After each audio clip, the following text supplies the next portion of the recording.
Comic Book Savant, episode 362.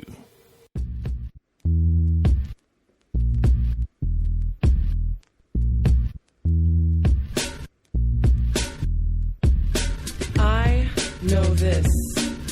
This I know. All that I have, all that is me, resides inside my poetry. And every time I write a rhyme, it might be the line that sets mine free. And also, I know that I don't... Happy New Year, everyone. This is your host, James Harris, and this is the Comic Book Savant podcast. This week, I'm going to be going over the past year of the podcast and do a year-end review. I try to do one of these episodes either the very end of the year or the very beginning of the new year. So I didn't do the episode the end of December. I knew everybody was going to be busy with the holidays. I posted a video on the YouTube channel that released last week, but I didn't do a podcast episode, so I hope you guys don't hold that too much against me. But with all that being said, I just want to jump in and give a shout out to my friends over at the Comics Podcast Network.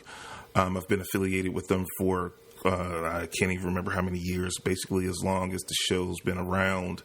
I've been a member of the Comics Podcast Network, and it's a great resource for you guys as comic book fans. If you like shows like my own and you want to explore and find more, it is a one-stop page or website or portal to hundreds of different podcasts based on comic books. You can find them related to publisher, to teams, to individual characters. There's a vast variety and of assortment.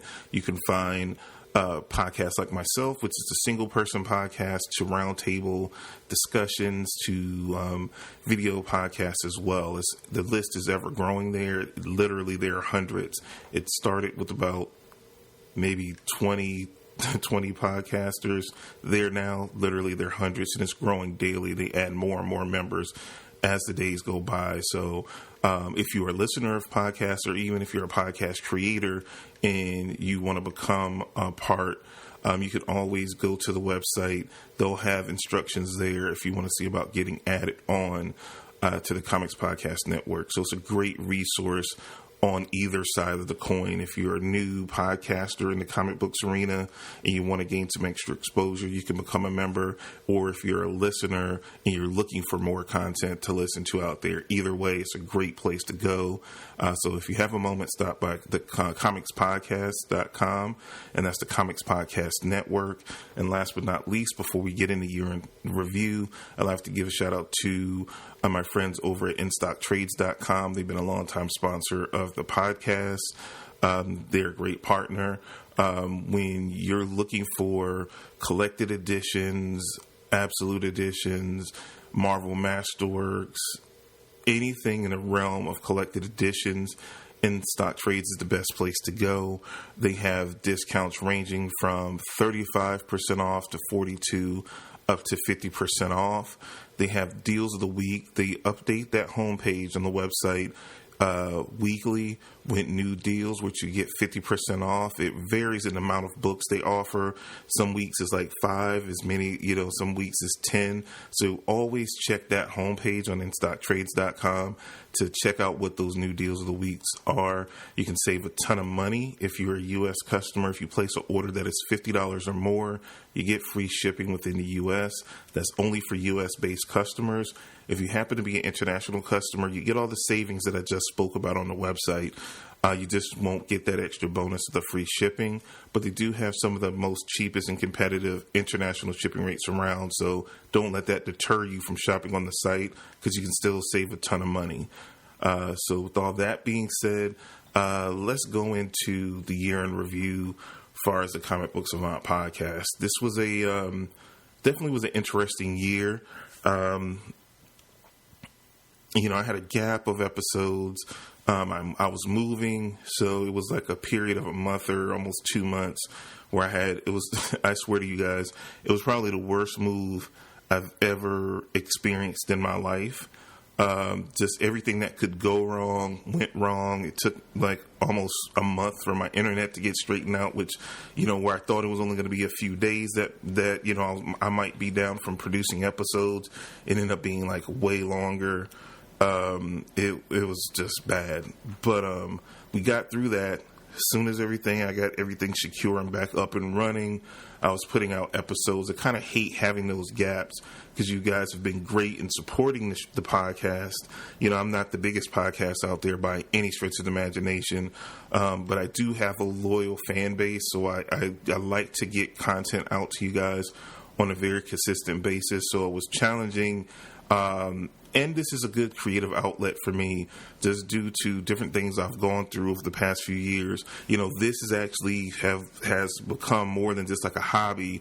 Doing this podcast has become, somewhat of a job for me to do, a job that I enjoy and love doing because I love comics so much.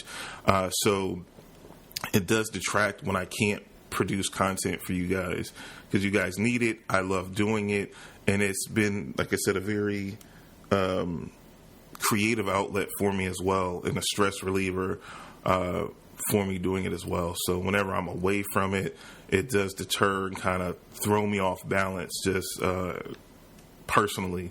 So I'm glad. Since then, I make sure I consistently put out episodes.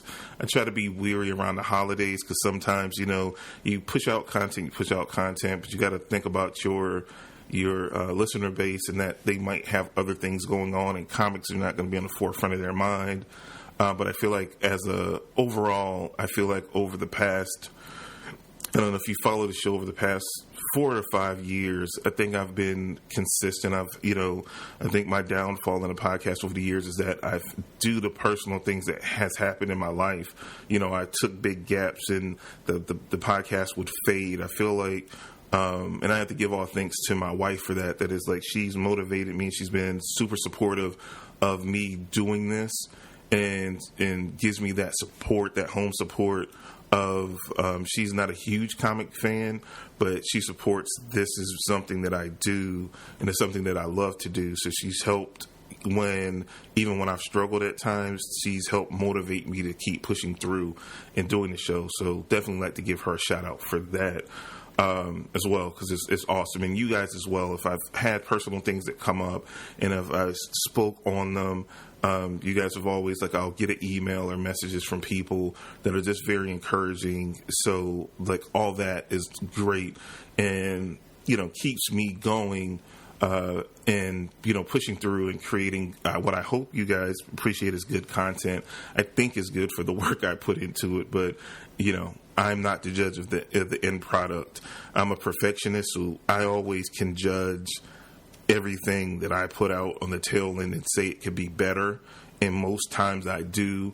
I'll tell my wife, I've just recorded. And she's like, how did it go? And I could always point out 2 or 3 things I could have done better. It's just how I am as a person. So, it's always funny in that way. With all that being said, I want to go through over some of my best. And, if you've listened to the podcast any amount of time, I don't follow the format some other podcasters may do or different podcast shows follow. I do. And what this show is about is just about my personal journey in comics and how the internet, you guys as fans reaching out to me, and how the industry itself has grown and how it has influenced that I consume anything in the world and culture of comics. And it's our journey together because we influence one another. Hopefully I influence you in books that you try and you guys suggest and influence me. And where I started in my journey, 12 years ago is way different and way more diverse than it, now than it was then. And it's due to this journey and doing this show. So I'm going to talk about some of my best books because I don't review everything that's current. Sometimes I don't do a ton of comic reviews because this is a comic culture show. So many other shows do comic reviews. You can only hear the same comic reviews so many times. So I feel like I diversify by doing other things.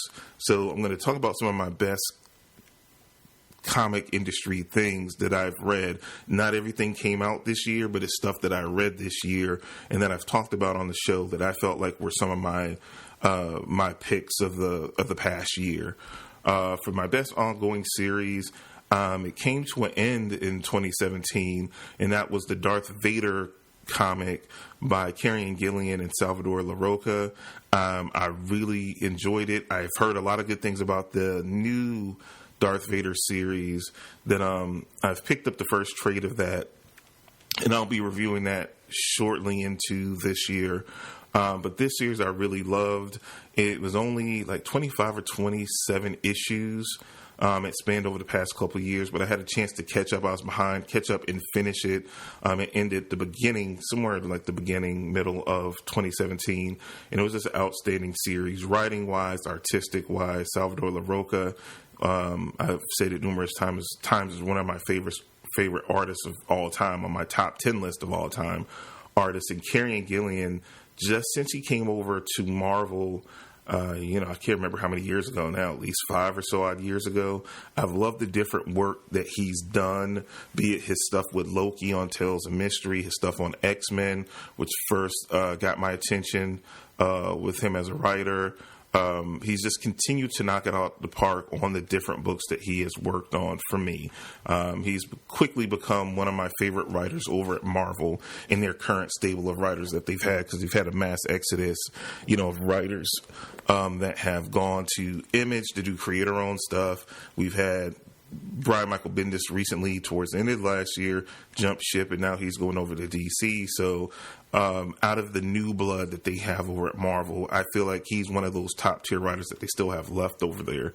They still have a lot of young guys that are making their name as time goes on, but I feel like Kieran Gillian is kind of in that top tier because he's been there for a while and he's had a string of success that makes him more established at this point now. My best new series that I've enjoyed overall, and I haven't read a ton, but it just blew me away because I didn't have high expectations from it. After Snyder left Batman, Tom King came on with David Finch. I think I read the first 3 issues of the Rebirth title.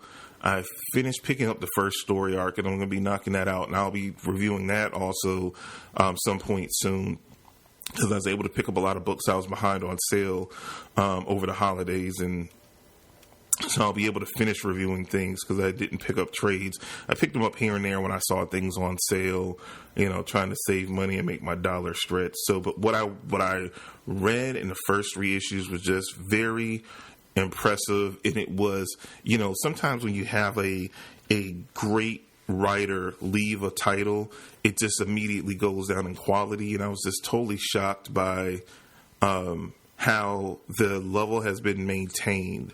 Again, I only read 3 issues of it, but it was so jarring how good the quality of it was and the story that he was telling. It's intrigued me to go on, and I've only heard nothing but good things about the Batman series since Tom King has been on it. He's done some controversial things, like with the Catwoman-Batman relationship for some people. So it's intrigued me even more to go in further into the series. My best trade that I read last year would have to be an older trade that I reviewed one of the very first episodes of 2017, which was Deadshot Urban Renewal. It was written by Christoph Engage, and the artwork was done by Stephen Cummings. It was an older trade. I don't know. I caught the issues on sale on Comixology, sometime in 2016. I was curious about Deadshot based on what I had seen of Deadshot in Arrow that they've had in the previous years, and then with the Suicide Squad. I think somewhere based around the time the Suicide movie was released, they had a big sale of different, Deadshot stories. So I grabbed these issues. I saw it had been collected in a trade. So I decided to read it, and I was really blown away. It was a really strong story. Christoph Engage, I really like him as a writer. I reviewed a book of his that he did over IDW. I can't remember the name of it. It was a G.I. Joe on the cover where the main character was a side character of the G.I. Joe cartoon and action figure line Chuckles. And it was about him. It's G.I. Joe Cobra, I think was the name of the series. Phenomenal series. I will put in the show notes on the website. I'll reference that trade. It was phenomenal. The storyline that he did, and he has a good sense for grounded, gritty type storytelling, espionage, just action, like action movie style, but grounded in a very realistic, contemporary vibe to it. So I really dug this trade. Like I said, it caught me off guard because I didn't expect much from it. It was an older book. I'm like, this is probably going to be campy, cheesy. It actually was really, really good. And I got a review of that, so I will reference the episode as well as the trade, both trades. I'll put a note somewhere on it, so you guys can seek it out if you're interested in it. My best comic book movie of the year for me, this is one year I liked all the movies. I think the movie, I just rewatched it because I have a big thing coming up I'm going to talk about towards the end of the episode that I've been working on. And, I have to say, I just rewatched this movie in preparation of this episode because it was kind of tied. When I looked at my reviews for last year and looked at what I scored the movies as, it was tied between Spider-Man Homecoming and Guardians of the Galaxy 2, Guardians of the Galaxy Volume 2. Trying to say that right. Score-wise, they were tied for me. The tiebreaker was I always loved the characters in Guardians of the Galaxy. I didn't like the first movie nearly as much as most people. I loved the characters. I didn't like the movie. And I explained that when I reviewed Guardians of the Galaxy 2 in more detail, because it's a thing I've seen in movies where I can say the movie so much I didn't like, but I love the characters and I wanted to see them do something different. It was interesting to me that it was a lot about the theme of Guardians was about finding who you are, and you've seen these characters that kind of grew up similar to myself, grew up in kind of broken families, and it kind of hit a emotional note for me that I wasn't expecting when I saw the movie. And some people have panned the movie and said this is kind of the most disappointing of the comic book movies of last year. I talked about things that I didn't like certain comedy and certain how Baby Groot was used, especially like the beginning of the movie. Certain things irked me about it, yes, but the overall message and overall movie itself and rewatching it stood up for me. Because certain times when you see movies the first time, if you take a few months and you step away from it and then you go back and rewatch it, you might not feel as strongly as you once did. Plus, it was other movies you have to compare it against. Your rating might go up, it might go down a little bit. For me, it stayed right where it was. Nothing against Spider-Man Homecoming. They're still top tiers for me, but I think the emotional message it touched me more personally just because of how I grew up and having a stepfather and Peter's story and everything, spoilers and the whole thing with Yondu and him dying and him doing it and saving Peter's life. I could relate to those things on a so much more personal level. So personally, that ended up trumping Spider-Man Homecoming as my favorite movie of the year, just for those personal reasons. Just it struck me in an emotional way that I wasn't expecting. My best comic book related TV show of 2017, hands down, has to be The Punisher. I was a little skeptical about The Punisher when it came out, just due to the fact that I wasn't 100% sold on Punisher, how he was introduced in Daredevil Season 2. But they course corrected just the slight bit they needed to, and it was just pitch perfect and just was a really great show from top to bottom. I've raved about that in my review of the show that I did during the year, so it's only been a few episodes back because it came out came out in November, so it's not that far. The episodes, this a couple episodes back, so you can definitely listen to that and check out my full review on the show. I can't gush about it enough. Like I said, I dare to say it's the best Netflix show up there next to Daredevil Season 1. It's right on par with, for me, Daredevil Season 1, just as far as the overall quality and just the tone of it. My best comic book related cartoon or animated series is still Star Wars Rebels. We're they haven't came back yet. I think they'll be coming back in the next week or two to pick up the second half of the last season, the final season.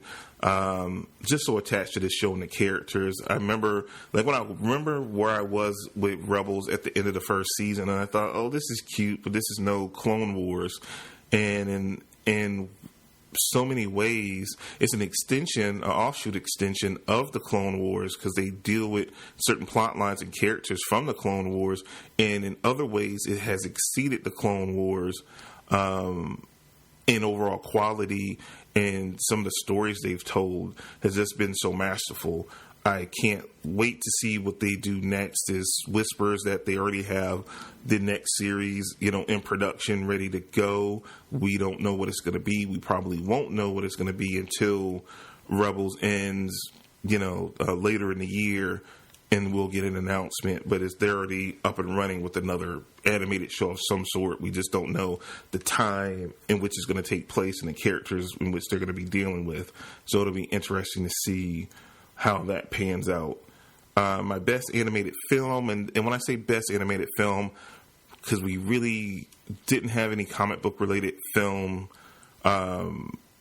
theatrical releases. We're talking about the direct-to-DVD, direct-to-home video market, which pretty much, because Marvel dropped out of this market, when we're talking about this, we're mainly just talking about the DC animated movies, because they release now at least 3 to 4 movies a year. I'd say the best out of the lot for me was Teen Titans, The Judas Contract. I really thought that was a pretty damn... yeah, I can say damn, it's my show. It's a pretty damn good adaptation of the original comic storyline, with a little modern spin on it. I really like the take on it. I've been satisfied. Some of the DC direct-to-home video animated movies can be hit or miss, and they're kind of splintering out. They have their kind of more kid-friendly releases they do, like the Batman, Batman Unlimited, that I review when they come out. Then they did the Batman and Harley, which I haven't reviewed yet, which I'll get around to at some point. Then they have like the new 52 stuff as well. So they have a lot of different offshoots. They've done offshoots with like the Arkham universe, where they did the Batman Suicide Squad movie they did. So it's splintering off more. Before they had one main universe, but I like what they do with the one universe, where it's kind of like the DC New 52, and they adapted a lot of those stories, and they're interconnected, and they have been, and they do end credit scenes that will kind of tease what the next movie is going to be, and the next movie is going to be. So I like the different things that they're doing, and they're expanding and doing a lot of different things. And now they're getting into Elseworld, because we're doing the Gotham by Gaslight. They're adapting that. So they're adapting a lot of different things right now, and they're covering all of the different wonderful stories that are in the DC universe, as well as they're doing some original ideas as well thrown in there. So it's cool that they're offering variety, and I would love to see Marvel do the same thing, because not everything can be brought to the big screen. So I would love to see them dedicate some resources to and I think the quality overall for the movies would go up if competition was there. So I feel like if one company is hitting that front, the other opposing companies should do as well. Image was doing it for a little while. I wish they would do more. They did Fire Breather. I think Dark Horse did a Hellboy one at one point. I missed that. I missed the back in the day when it was a Savage Dragon cartoon, and was it Youngblood? This was, some of you guys might be too young, but I think USA, they had like Image did a run of cartoons, which I thought was cool. They weren't the best. And was it Malibu? There's a lot of different offshoot independent companies did a few cartoons, and I want to say this might have been like the mid 90s. I might have been still in high school, so it might have been like the early to mid 90s. And it was cool because it was just variety, and it helped if you didn't read those books, kind of introduce you. So I would like to see more competition on the animated front coming in the future from more than just DC. Because I think there's a market there. It's not a huge market, so you don't want to invest too much. But they stay dedicated to it, and it's a strong enough revenue source that within a confined budget that they keep it within, that they make money and people respond to them. And, they've done 10 years, like 30 some odd movies. They just had, I talked about this on the YouTube channel when I did the shopping guide for the holiday season, that, they just released this huge box set that had all their animated releases for 10 years. I think it was like 32, 33 movies. Like, that's good work. And the quality, if you look at Superman Doomsday or whatever, that was like the first one they did 10 years ago to where they are now. They've put out a good body of work. And like I said, I thought Marvel was on a good track with some of the animated movies they did in the very beginning. When they started, they were competing with them, and they put out some really good ones, and then they just kind of, we give up. And, I wish we still had that competition. My best publisher of the year would have to be Image.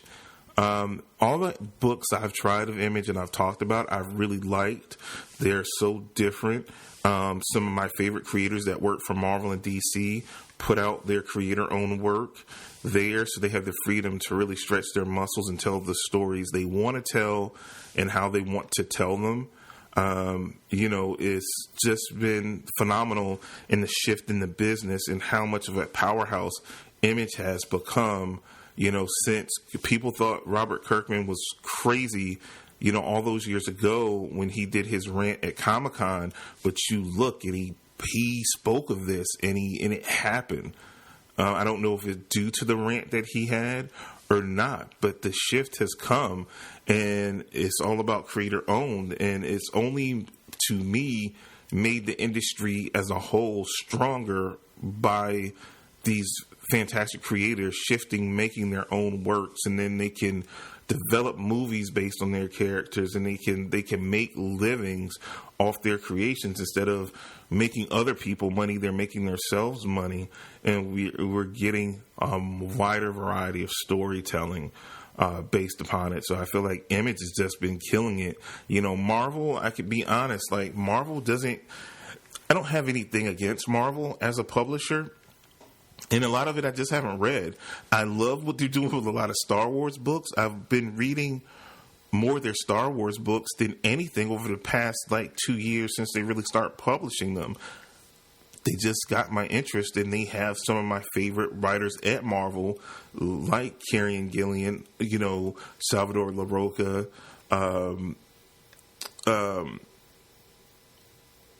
Aaron. I can't remember his last name. But was Jason Aaron, last name. Jason Aaron, he just left Star Wars, and I think Kieran Gillen ended his Vader book, and now he's writing Star Wars. So many, just good talent. They put in top shelf talent on those books, and it's just pulling my interest because I'm a fan of Star Wars, and they're telling really good stories and filling gaps in time that I like to see how these characters developed, and I'm loving the stories. And they're doing nice little offshoots with mini series of different characters from different times and places in the Star Wars mythos. But like far as the superhero stuff, I read the different things and I try different things here and there, but it's not keeping my attention. I have no idea what's going on in any of the current storylines of any of the books. You know what I mean? Like, honestly, the one book I read consistently month to month, or I keep up with most consistently, is an Image comic, Skybound, which is The Walking Dead. That's the one book I stay pretty consistent on year round, year in, year out. And that's an Image book. And the books that I try as far as new and cutting edge stuff that I try that really will get my attention have been Image. I have a stupid stack of Image comics, digital stack that I need to get through, that I've read like the first trade, and when they have sales, I'll load up on the trades so I can go back to watch them. read them, and I just have to get to it. I definitely, one of the big things I want to work on this year is getting back to reading a few more comics. But I'm a one man show, production, pre-production, graphics, anything that I kind of do is all on me. So sometimes it's hard in planning out shows, recording the videos, because I took on that extra thing of starting to build up a YouTube presence for this show. That it takes more time, because then you got to plan out videos, and you got to shoot the videos, you got to edit the videos, you got to edit the audio. But I do want to work in getting back into comics more, because I have a huge stack of books that I want to try, and things that you guys have recommended that I've bought, but I just haven't read it. So it doesn't mean that I'm not going to ever talk about it. It's just that I got to get the time to do it. The best moment of the year for me in 2017 was the success of Logan. It was a different movie. It was a dark movie. And I loved it. And I talked about it in a review. The last act of the movie, and just the young Logan, old Logan thing bothered me tremendously, and it knocked the point off the movie for me. Like, it just was so jarring. I was so into the movie to that part, and it just never recovered for me. So it would have been probably like a 3-way tie if it wasn't for, as far as my best movie of the year, if it wasn't for the last act of Logan. It just faltered for me, and it just took me out of the experience I had with the whole rest of the movie. But the success of it being a rated R movie, telling a story, we finally got that rated R Logan that, we always wanted, and they knocked it out the park. And for it being Hugh Jackman's final performance as the character, it was a fitting end to a long, 15-year, 8-odd movie or something, appearances playing the character as Wolverine and Logan. It was just a great way to send him off. So that was my best moment of the year, I would have to say. Next, let me talk about my top ranked episodes. And this was the thing, I'm always surprised. I go back and I'll look through the stats and see what were the most popular episodes every year, and I'll do a top 10. And because it helps me evaluate as a content creator, putting my thumb on the pulse of you guys to see what you're actually responding to. So I don't think this is any particular order as far as the number of downloads or what have you, but this is the top 10 most popular episodes of the podcast for the past year. The top 10 underrated comic book movies, which I thought was a great topic that I did. That was fun, so that was good to see. That was episode 320. Episode 323, which was a comic talk, cutting my stack episode about DC Rebirth. That was really, really popular. And that's the episode where I tried a handful of the DC Rebirth titles and read them and gave my reviews of them. I did a part 2 of that not too long ago. Next one is episode 328, which was a movie talk episode, which I did something different for me. They had announced the Nightwing movie, and because I'm a huge Nightwing fan, I kind of pitched ideas and even talked about budgets. It was something that I haven't really done before on the podcast, but as a fan, you always want to speculate, and I went into casting, stories, even locations that they could do, and budget, and even potentially what the movie would gross. With all the shakeup in the DCEU and Warner Brothers right now, we don't even know if this movie's even going to get made, because when they did the updated slate, which I talked about as a news item a couple episodes back, when they went down to the South American Comic-Con, Nightwing wasn't even one of the movies they said that they're currently working on in production.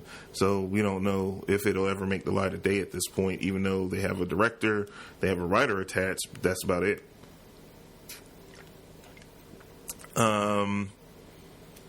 Next one is episode 346, which was a news rundown from 2017 San Diego Comic-Con.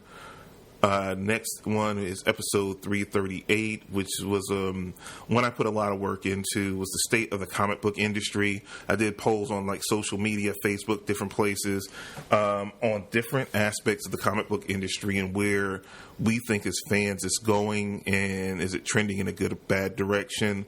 I really liked how that turned out. And sometimes I'm surprised because sometimes I might feel passionate about a subject and I don't know how it's going to hit you guys as an audience. And the only thing I can go on is my passion about it and hope that it resonates as much with you as it does for me. But if I'm passionate about it, I feel like I'm going to produce better content. And then hopefully if I do it right, you guys are going to respond in a way that I hope you're going to respond. And that was one of the cases that I was kind of shocked. Because sometimes I do that and I totally miss. Like, I thought this was going to resonate. And they're like, nah, not really. It's not that popular. Okay, stop it. Don't do it again. Let's see. Another one is episode 327, ongoing comic movie franchises. I broke down some of the long-standing comic movie franchises and ranked them and talked about them. I thought that was a good episode. Next one is episode 333, which is movie talk, a 2017 comic movie preview on the movies that was coming in the year, which I do that every year. I think I already did the one for 2018. Next was episode 342, which was movie talk fixing the DCEU. I had to do a part 2 of that after Justice League hit. I did this before Justice League came out, just with all the different shakeups and all the rumblings that were going on. And like I said, I came back out, and I think I did another one after Justice League hit and the fallout from Justice League and the shakeup that happened over at Warner Brothers. I had to do a part 2 that just recently came out. Let's see. Then episode 347, which was Cutting My Stack Marvel, where I just reviewed some of the stuff I had been reading over at Marvel. And a comic review episode, like my normal Cutting the Stack episode, is just focused on Marvel. And last but not least, episode 330, which was a TV talk episode with my review of season 1 of Iron Fist. That was a very divisive show. Divisive. I talked about that and I gave my honest review, and as much as I didn't like it, I saw some strong points in it. And, I think maybe I dug deeper because so many people got off bashing it because that would seem like it was a thing to do. And as a content creator, I don't go for clicks. I go for just reviewing things honestly and how I feel. And I try to look at everything objectively. I guess after doing this, the amount of time that I have, and even before I started my own podcast, I had done things online where I did blogs. I worked on different blog sites, reviewing comics and things of that nature. And I did like a Nightwing fan site for a while. So I reviewed the different Batman related comics and stuff. So I've been involved in comics on the internet for probably like 15 years now on some shape, form, or fashion. And I've learned how to review things objectively. And I don't go for... The only thing that you have in life is your word and your integrity. I just feel strongly if I create the best, honest content that I can, people will respond to it. Do I have the biggest following? Because I don't do clickbaity little tricky stuff that some sites and some people may do.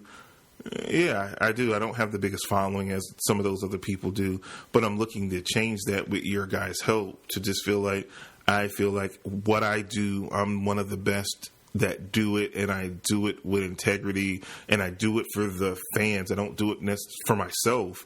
I love doing it, but I love to give an honest, objective opinion of whatever it may be in the world of comics when I'm talking about them, in this format.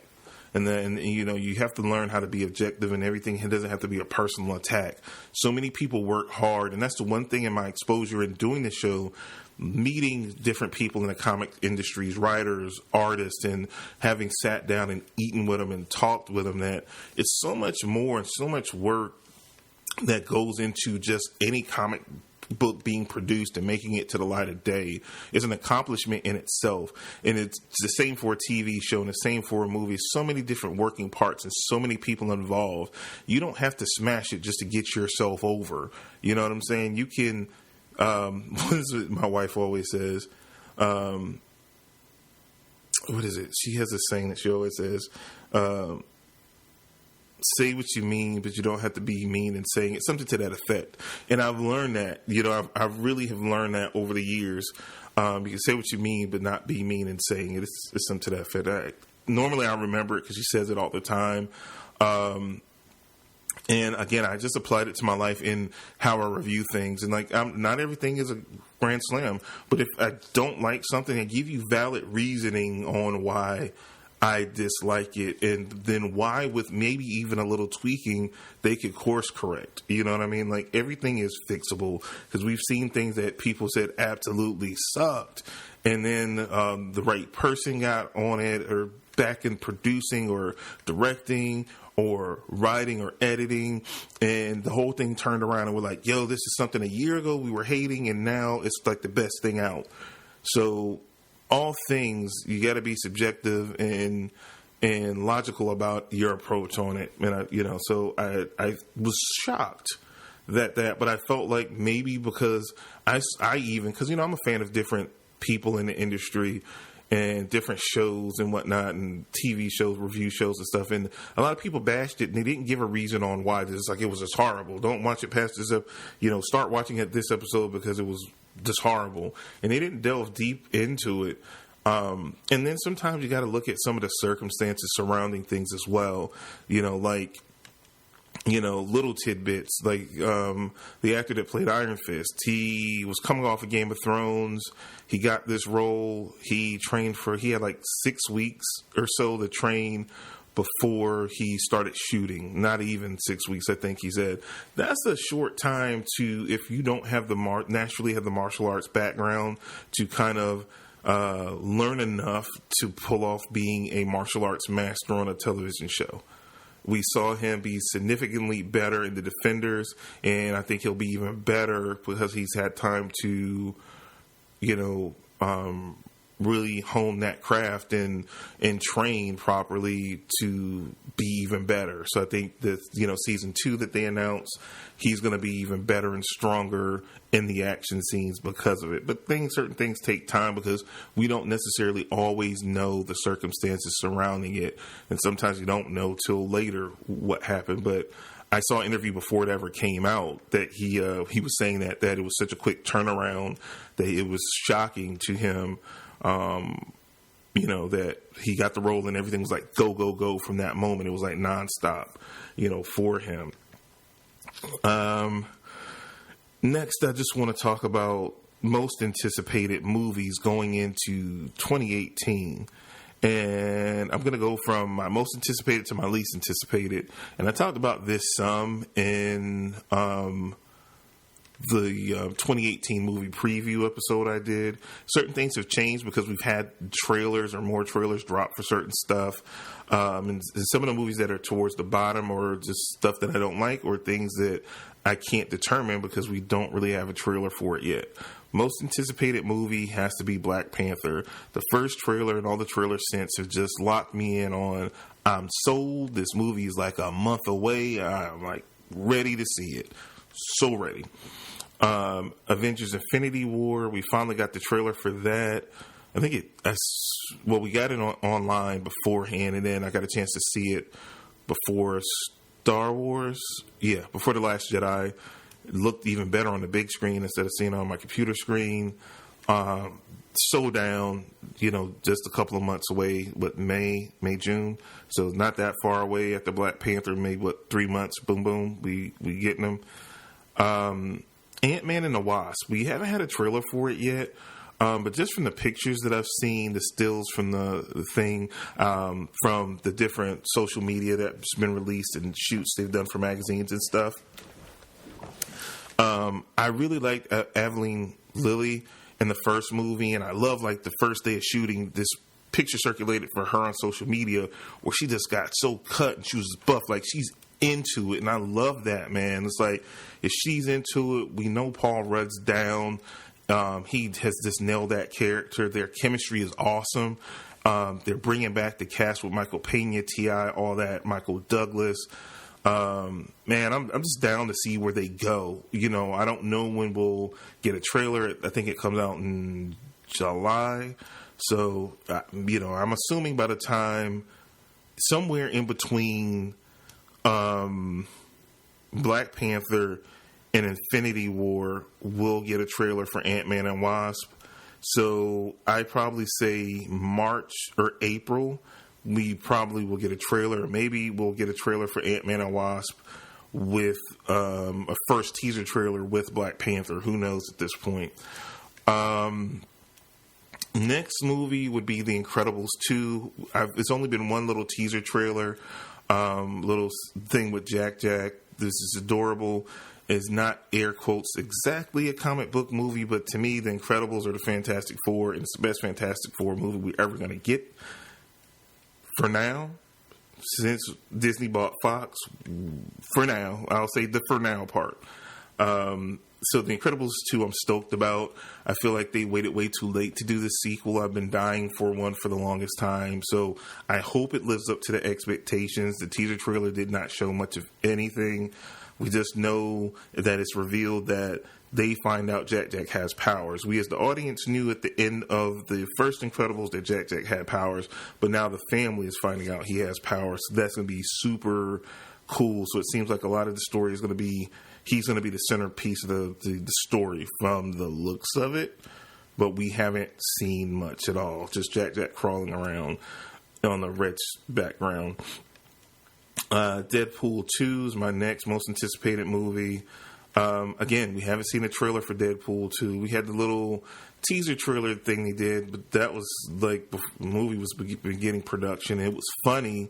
Wondering if with Tim Miller not being involved and having a new director, how this is going to play out and what the plot's going to be. We have no idea because we haven't seen any other footage of the movie yet.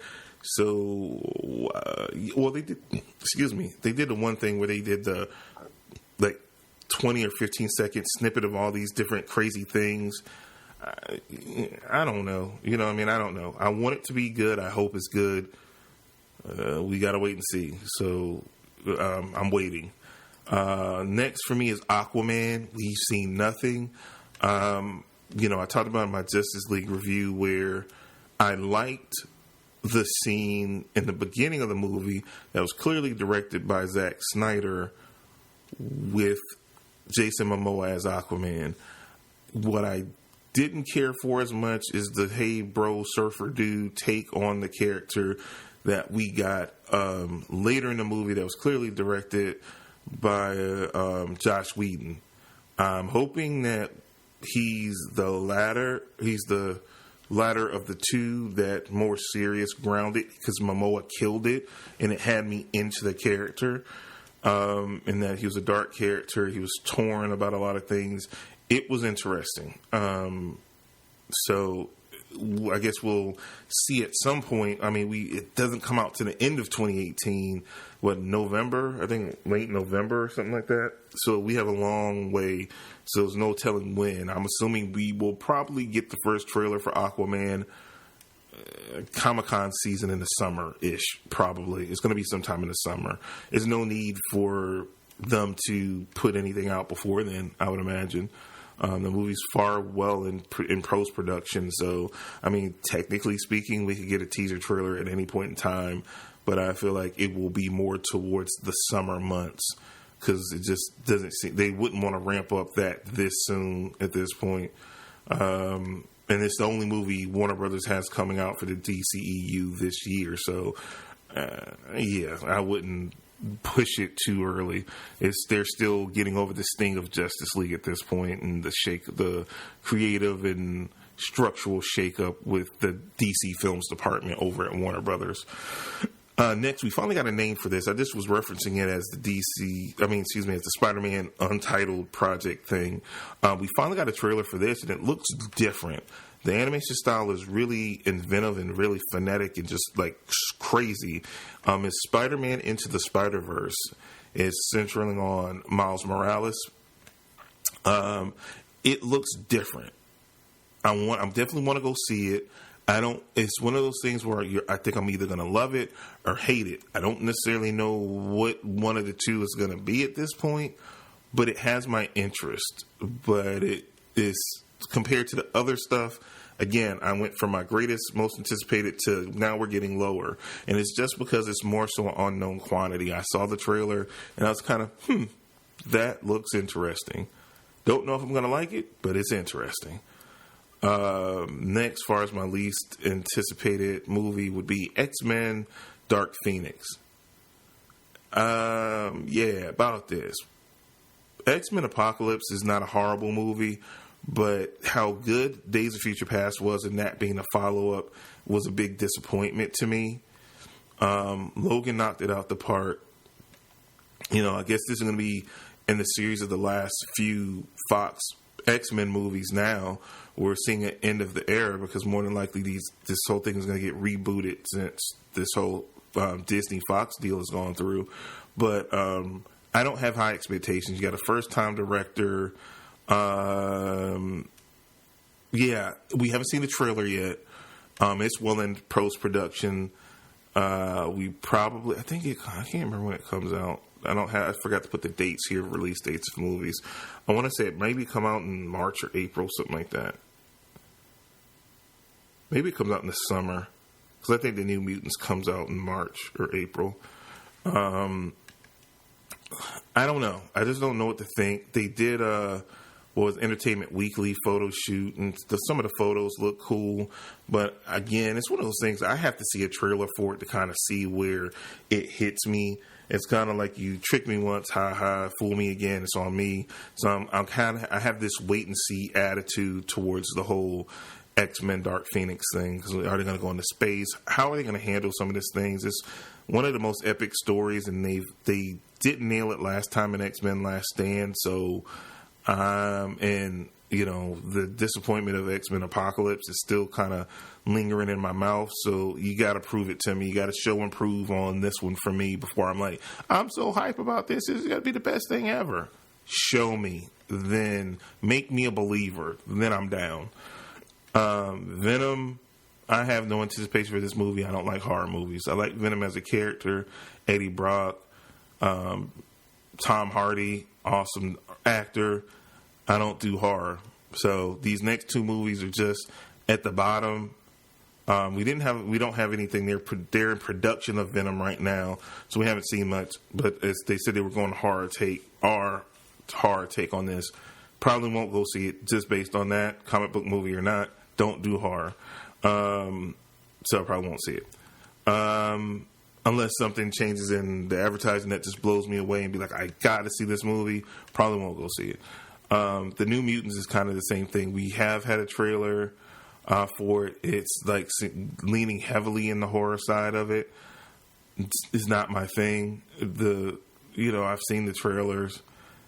And it just doesn't. It's not everything is going to appeal to me, and I can be honest about that. These two, just based on what I know and or have seen, they're just not movies for me. I don't like the horror genre, period, when it comes to like movies and TV and stuff like that. Things that I'm looking forward to for the show in the upcoming year is that we're going to keep going with the podcast format. Again, this is what I said earlier in the show. This is just due to personal stuff, health-wise. This is becoming more of a job, for me and where I want to take the show. I've invested 12 years into it.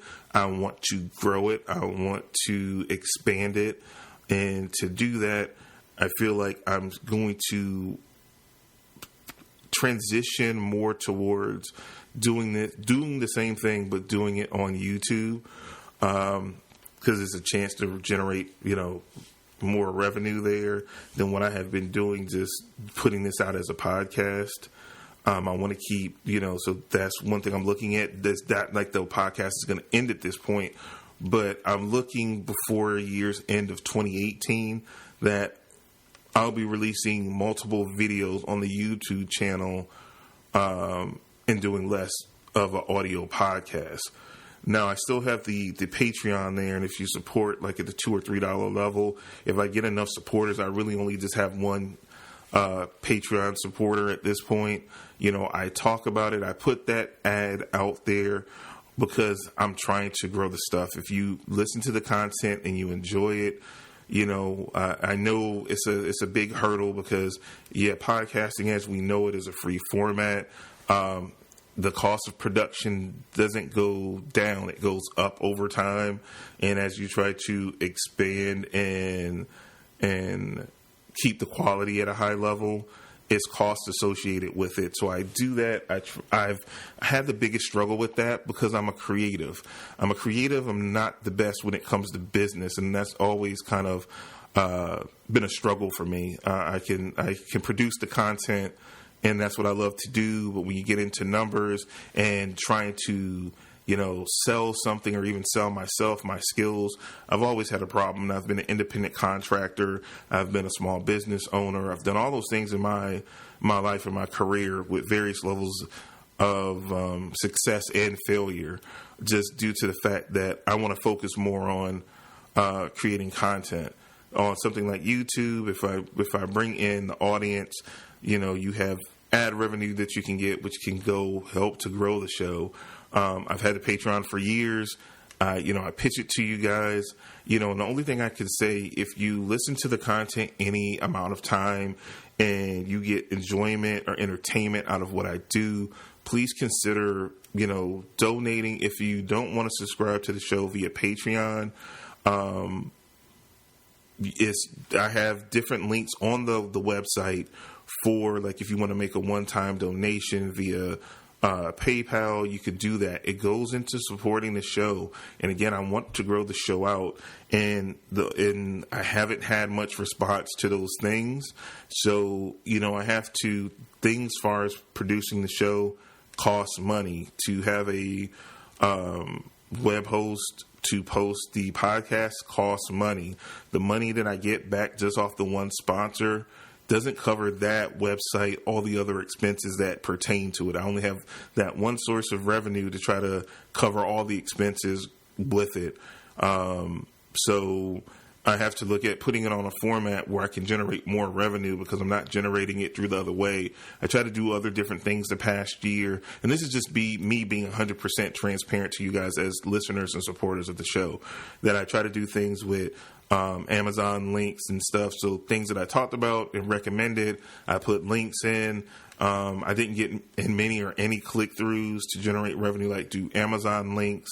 That was my other attempt to try to generate revenue, to see if you guys buy stuff through Amazon. If you clicked on the link, even if you clicked on the link and you bought something else, it generated revenue. That went for a number of months till, like if you don't get any click-throughs or sales, like they will just terminate it because you're not generating any revenue off of it. So that pretty much ended. So I have to look at viable ways to keep the podcast going because I enjoy doing it and I enjoy bringing you the content. But again, anything that you enjoy, you have to consider, even if it's $1 a month to $2 a month. I think I'm trying to configure, what the tiers are. So if you just contribute $2 via Patreon, once I get X number of followers that can maintain the audio podcast, as it shifts and I'm doing more video, I will do a Patreon exclusive audio podcast that I can put out, because again, the revenue that I'm generating from the Patreons can cover that cost. So then that's out of the way. You know what I'm saying? So those things are what I'm looking to do. But you can go to Patreon.com/Comic Book Savant. I'll be updating the page. Like I said, I've had it up for years. I will talk about it on the show, but it's like one of those things. Just like I said, if you like what I do and you're able to, even if it's $1 or $2, so it's one less comic that money that you're taking out of your pocket to support something that if you listen to 1 or 20, episodes out of the year of what I put out, and hey, you want to throw $2 down a month to help keep it going and growing. And like I have big ideas and more stuff that I want to do, and I want to do more than one audio episode a week. So this year, like I said, it's a transition of I'm taking myself in this more seriously to put out more content across the board via video and audio. But like I said, more than likely it transitioning more into a video show going into 2018 to 2019. I want to keep this going as long as possible. I can't believe I've done it 12 years at this point, 12, 13. I'm losing count. It's been a long time. But I want to keep this going, but I need you guys' help and support. Again, one sponsorship can't do it. Again, it takes a village to raise a child. It takes a community to keep and grow a podcast. It just does, and that's just the honest thing about it. I'm not independently wealthy like I used to be, where I could, I just pocketed all the expenses, and again, I don't make a profit off of doing this show. All the money that I ever put into the show and I got from the show goes right back into it. But again, at this point, just due to personal reasons, I can't foot that bill anymore. So, I go to you guys as the community to look at you guys for help to expand and grow the show. But again, it's links all on the website, comicbooksavant.com, pertaining to all this stuff. So I'm not going to go any further in it, but that's where my head is at on taking the show, going forward. Again, to help the show survive for the long term. With that being said, that's all I have for you guys. Again, it's been a great year. I'm looking for even bigger and brighter 2018 because, again, I'm looking to make moves, looking to do more. It'll be, as of right now, it's going to slowly transition through the year. So you'll see things you'll probably start seeing, and we'll talk about as time goes, where you might see another random episode pop up during the week. My schedule has been, this week was kind of off, just coming off of the new year. I normally release the audio episode on Tuesday, and then Tuesday afternoon, and then I normally will drop a video on Thursday. It's going to be a little bit different in the new year. I'm going to try to stick to those two schedules for the first video, but you might start getting another video during the weekend, another audio episode maybe later in the week or on the weekend. So I'm going to try to at least double up. Because again, I want to get back into doing reviews, not just movie and TV stuff, but comic stuff as well. So I'm going to be trying to drop, you might get a nice little short episode where I'm talking about some comic news or comic movie news. We're going to be doing some things. I'm looking to change it up. And like I said, keep diversifying the content I'm giving you guys to keep you guys entertained. So keep your eyes out on, follow me on Twitter, which is at Comic Book Savant, Instagram, the same thing. It's a Facebook page, facebook.com/Comic Book Savant, the YouTube channel, youtube.com/Comic Book Savant as well. So we're making those moves, and I need your guys' help. So if you're enjoying the ride, stay tuned. There is more to come. I always like to say in life, my best is yet to come. I feel the same thing when it relates to this podcast. The best is yet to come. So I will see you guys later. Again, I hope you guys had a good holiday and a happy new year. And I'll see you guys next week for another episode of Comic Book Savant. Did I just mess my own outro up? Yes, I did. I'm out. See you guys next week. And into lyrical wholeness. And I know this. And I know this. This I know. This I know.